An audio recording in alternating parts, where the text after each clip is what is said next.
Welcome back to the Right Take Report. Today we're tackling two perfect examples of performative activism. And if you don't know what that is, you will find out very soon. First, there's a push to cancel Thanksgiving because apparently celebrating a holiday with some complex history is very problematic. Then we'll expose the plastic straw ban hypocrisy in Santa Barbara. While politicians pat themselves on the back, they ignore the real culprits of pollution, which is other countries and not the United States. This isn't about saving the planet in terms of the video. It's about virtue signaling and controlling votes. But I won't say any more. Let's get into it and break it all down. What's up, guys? Alder here with PragerU. Thanksgiving is around the corner. Some people are saying we should do away with the holiday. So today, I'm at UCLA to ask students not only if we should still celebrate Thanksgiving, but if they'd be willing to give up their spot at university in an effort towards reconciliation with the Native American community. Let's go see if people are willing to put their words into action. So Thanksgiving, to me, it's rooted in a lot of corruption and just a deep systematic oppression. So a lot of people talk about ending it.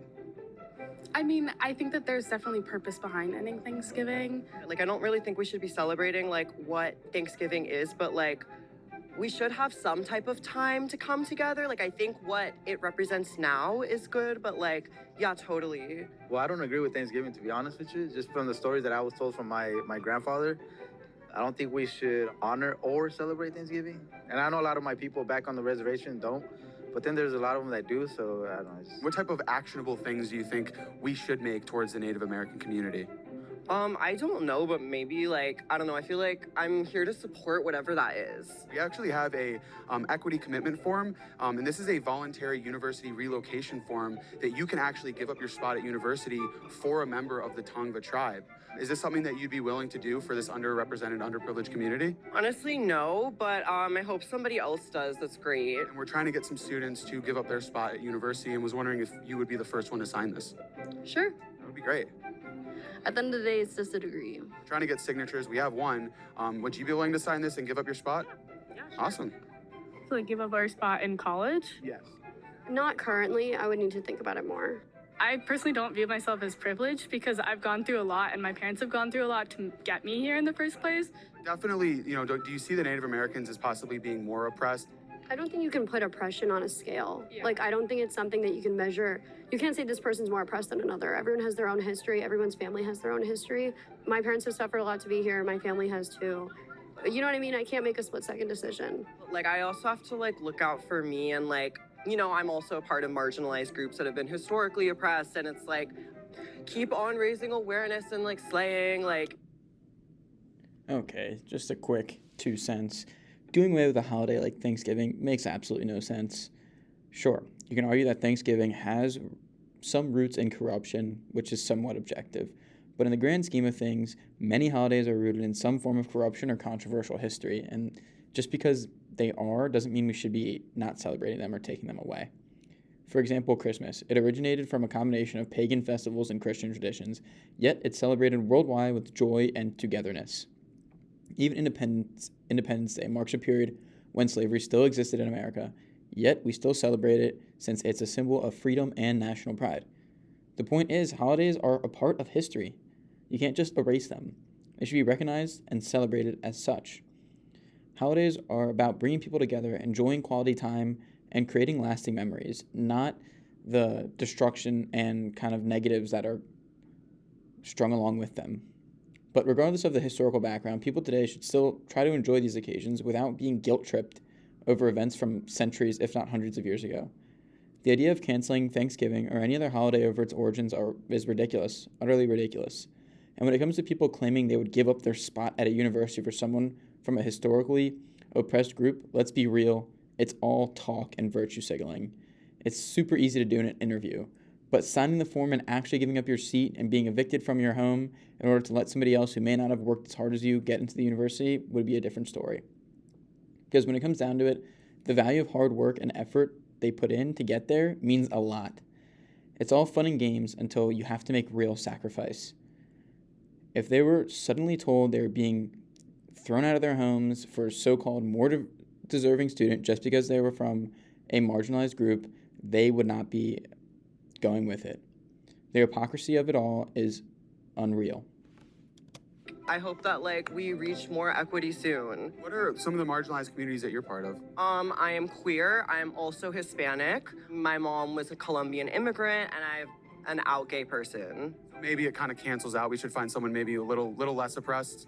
I mean, not that, but I'm also like, I'm doing my own thing right now. Like, I don't think I would be willing to give up my spot at UCLA. I think that my ethnicity's representation is also important. I'm a Black student. Who should we find to give up their spot? And that's a tough question. Anybody that is willing and feels that they're represented in the right way here. But you're not willing and you're not represented in the right way here? My inclusion at the university is important as well, and as well as those students too. Is it more important than the Tongva members' inclusion? No, I don't think so. You can make that very clear by signing this. Thank you so much. Have a great day. You as well. Oh, we tried. Like, I would be unenrolled in UCLA. I don't think I could because I feel like I've done a lot to get here as well. And, like, I know my parents would not be down for that as well, so I don't think I could. Even though I don't look like it, I am Native American. I'm part of the Choctaw tribe, actually. I'm not gonna give up, you know, something that I worked hard for somebody who didn't. Just giving up a spot. I mean, that's what we have been doing for affirmative action with, you know, African Americans. It doesn't work. It's a show for the university to have their diversity numbers and everything. It doesn't do anything. I don't think anyone got in here, like, because they didn't deserve it or they didn't work for it. I think everyone who's here deserves to be here. So maybe it's not about the oppression of the past, it's about what you do today. Yes, that's exactly what I think. Well, I do too. Well, guys, that's it for this episode. If you guys enjoyed, please give it a thumbs up, share it with your friends, and make sure to subscribe so you don't miss out on any more content like this. Let me know what you guys think down in the comments below. And most importantly, have a beautiful Thanksgiving with your family. I'll see you guys in the next episode. Here's my final conclusion before we get into the next video. Most people in these types of interviews are just virtue signaling. They're trying to say all the right buzzwords and play the oppression Olympics, as I like to call it. But when it comes down to making real sacrifices, like giving up their spot at a prestigious university, they fold and don't really follow the narrative that they speak of. Why?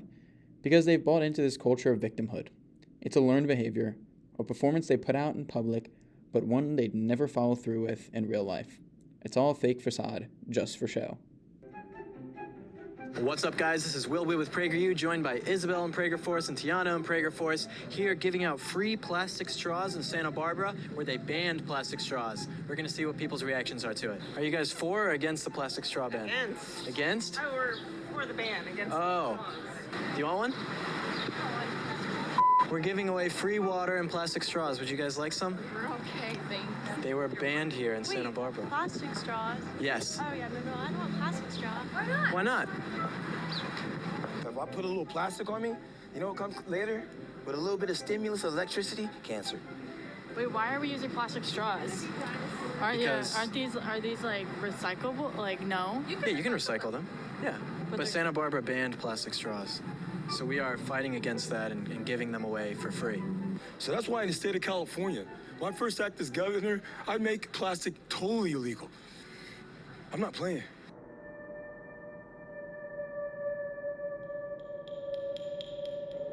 Hey, here, you can hook me up. 3. It's our little secret.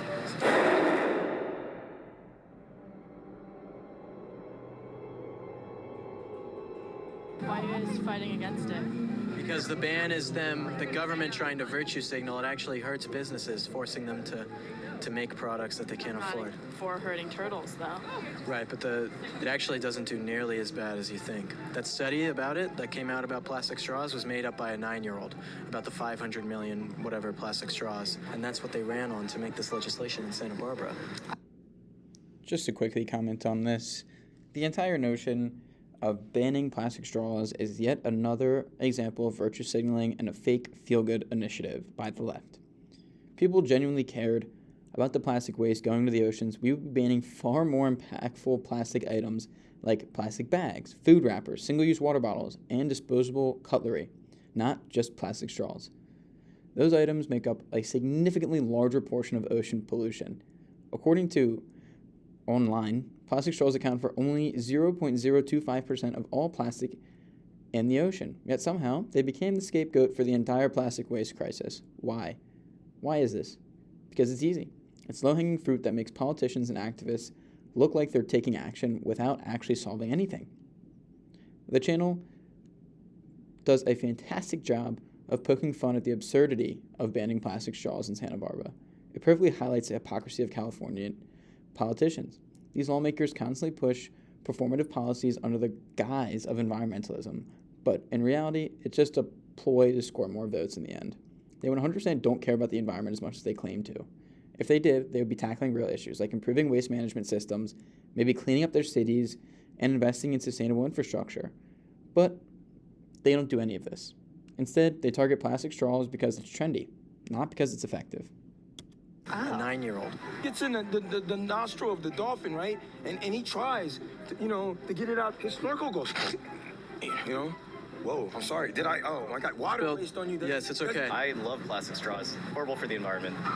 But They're not as bad as you think. They're not nearly as bad as you think. The studies are wrong. You have 1% of the world's plastic in the ocean is from America, and then 1% of that is from plastic straws. 1% of the world's ocean plastic is from America. 1%? 1% of that comes from plastic straws. Are you serious? It's like such a minuscule amount that actually goes in. Of course, a picture with a turtle with a straw in its eye is incredibly sad. We hate that, but that is a far anomaly. I really just wanted water. That's okay. That's okay. But it's even better in a straw, right? It is better with the straw. so we're freeing the plastic straws. Freeing the plastic straw. I support this. Nice. Yes, my man. Take a water, my friend. You want water? Cool. Thanks. Yeah. What do you think about plastic straws, Isabel? I enjoy plastic straws because they allow me to drink beverages without getting straw pieces in my mouth. But what about the dying turtles and fish? Growing up in Colorado, as a landlocked state, it's pretty unlikely my plastic straw will reach the mouth of a turtle. They're banned here. Think about the plastic straw ban. It's bull like most things that liberals do. That's exactly right. They're not happy if they're not telling us what to do or taxing us not to do it. Take some for the road? Just in case, you never know. You never know. You never know. Stay equipped. Thank you. Yeah, there you go. Well, this is fun. What do you think about them banning plastic straws? Yeah, the ocean's full of plastic, so it's good. But you're using one. It's kind of hypocritical. Oh, it's free. Okay. Alright, let's wrap up this video. Here's the real kicker. Banning plastic straws, as I said before, does absolutely nothing to fix the environment. So, the whole notion and political fight about this makes absolutely no sense. It's just a smokescreen that allows politicians to pat themselves in the back while avoiding any real, meaningful action. Meanwhile, there's industries that are massive polluters and send microplastics from synthetic clothing and waste into the ocean every day. For example, China and India, who are the largest contributors to ocean plastic. Why aren't we fighting them about this? The plastic straw ban is a perfect metaphor for the broader climate culture and change movement. Plenty of self-righteous posturing, but very little substance. At the end of the day, both of these videos are performative activism and don't really make any change. That's all I have to say for this video. Thanks for watching. Provide some constructive feedback in the comments, and I'll see you in the next one.